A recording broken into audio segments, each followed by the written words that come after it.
Take a dollar bill out of your wallet. Look at it. What is it? It's a piece of cotton and linen blend with some green ink on it. Inherently, it is worthless. You can't eat it. You can't burn it for much heat. It has no use. Yet people kill for it. Nations go to war for it.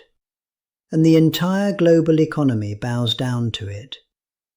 We are told that the US dollar is valuable because America is a strong country. But that is not the whole truth. The real reason the dollar rules the world is because of a secret deal made in the desert 50 years ago. A deal that forced every nation on earth to work for the United States, whether they wanted to or not. This is the story of the greatest magic trick in financial history. It is the story of how the US government figured out how to buy the world for free.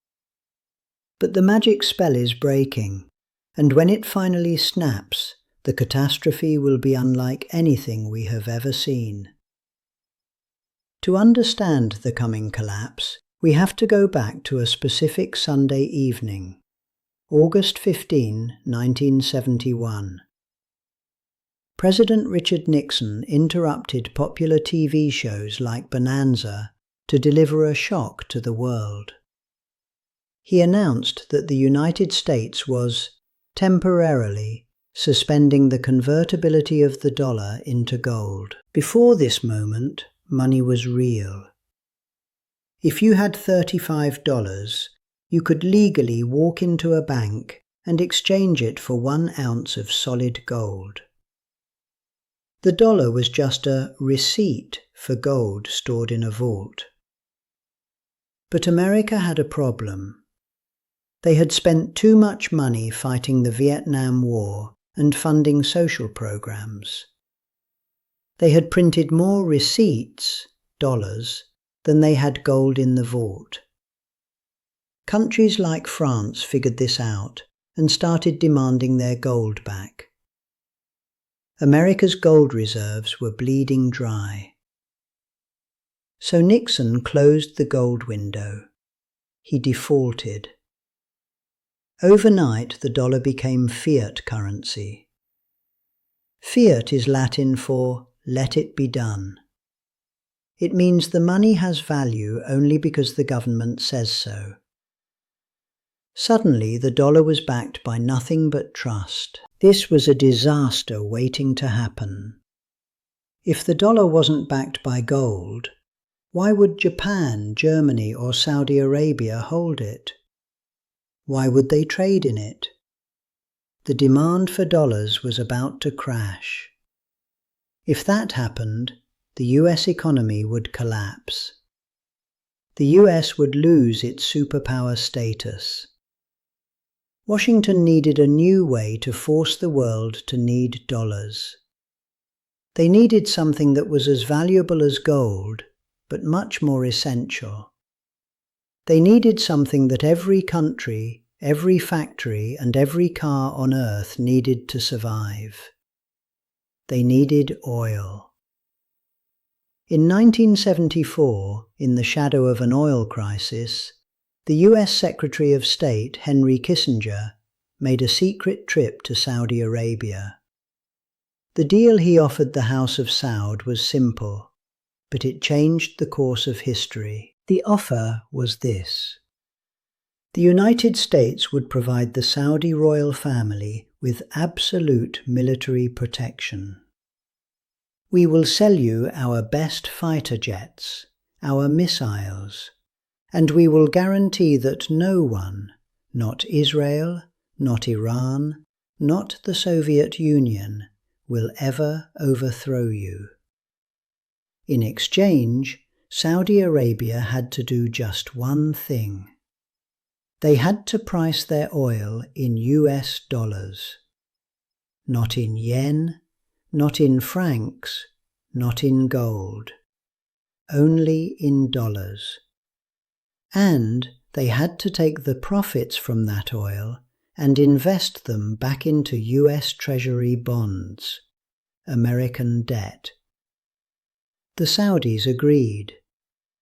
And because Saudi Arabia controlled the OPEC oil cartel, the rest of the oil-producing world followed.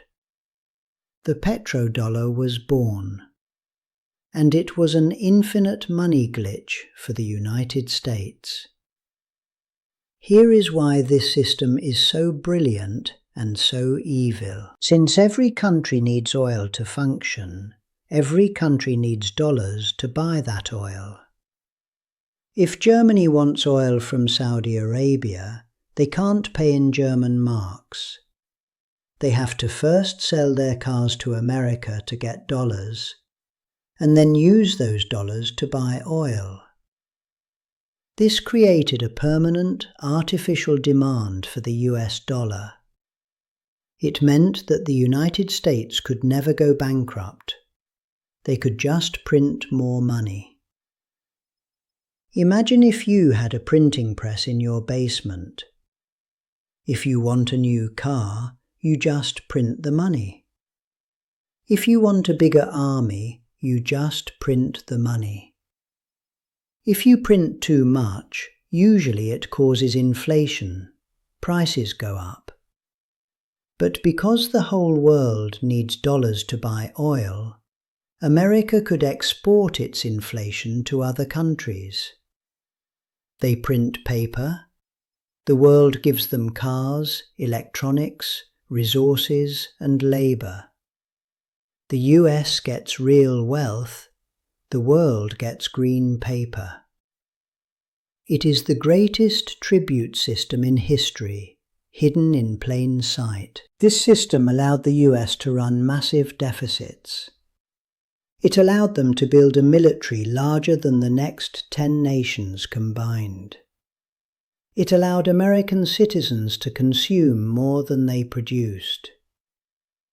The American dream was subsidized by the rest of the world's hunger for oil. But there was a catch. This system relies on strict obedience. If anyone tries to sell oil in a different currency, they become a threat to the American empire. It is no coincidence that the leaders who tried to break the petrodollar met violent ends. In 2000, Saddam Hussein announced that Iraq would start selling its oil in euros, not dollars. He called the dollar the currency of the enemy. A few years later, the US invaded Iraq. Saddam was hanged, and Iraqi oil sales switched back to the dollar. In 2011, Muammar Gaddafi of Libya planned to create a gold-backed African currency, the gold dinar, to trade oil without using the US dollar. He wanted to free Africa from American financial control. Shortly after, NATO intervened. Gaddafi was killed in the streets, and the plan died with him. The message was clear. You can be a dictator, you can violate human rights, but you do not touch the petrodollar. For 50 years, this system held strong. But in 2022, the United States made a fatal mistake. When Russia invaded Ukraine, the US didn't just send guns. They weaponized the dollar. They seized $300 billion of Russia's foreign reserves. They kicked Russia out of the SWIFT banking system. They told the world, if you disobey us, your money is no longer safe. It was supposed to destroy Russia. Instead, it terrified everyone else. Countries like China, India, Saudi Arabia, and Brazil looked at this and thought, if they can do this to a nuclear power like Russia, they can do it to us. The trust, the only thing backing the fiat dollar, was broken. Now the petrodollar is dying. Saudi Arabia, the very country that started this system, is now in talks to sell oil to China in yuan. They have joined the BRICS alliance. India is buying Russian oil in rupees and dirhams. China and Brazil are trading in their own currencies. This is de-dollarization. It's not happening overnight, but it is happening. The global share of US dollar reserves is dropping at the fastest rate in history. So what happens when the petrodollar dies? This is the scary part. If the world no longer needs dollars to buy oil, all those trillions of dollars currently sitting in foreign central banks will come flooding back to America. When supply floods back home, the value crashes. We are talking about hyperinflation. We are talking about the cost of imported goods, electronics, clothes, car parts, doubling or tripling. The infinite money glitch will be turned off. The United States will no longer be able to print money to fund its military or its social programs. The $34 trillion national debt, which nobody worried about because the dollar is king, will suddenly become a death sentence. Without the petrodollar, the US loses its ability to enforce its will on the world.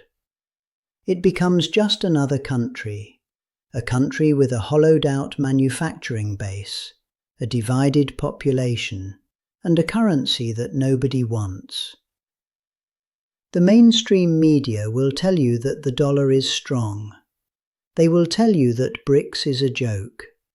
They will tell you that nothing can replace the US financial system. But remember, they told you the housing market was fine in 2008. They told you inflation was transitory. They are not there to inform you.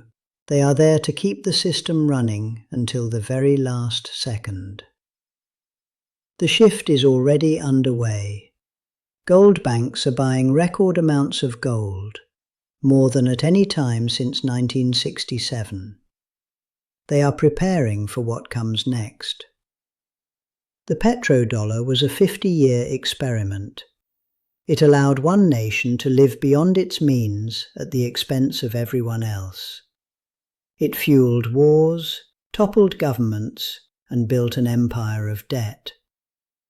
But history teaches us one thing: no fiat currency lasts forever. The average lifespan is about 27 years. The dollar has defied gravity for 50. We are living through the end of an era. The transition from a unipolar world, ruled by the dollar, to a multipolar world, ruled by real resources, will be painful. It will be chaotic, and for those holding only paper money, it could be devastating. The 1971 betrayal turned the world into America's servants. But the servants are waking up, and the master is running out of tricks.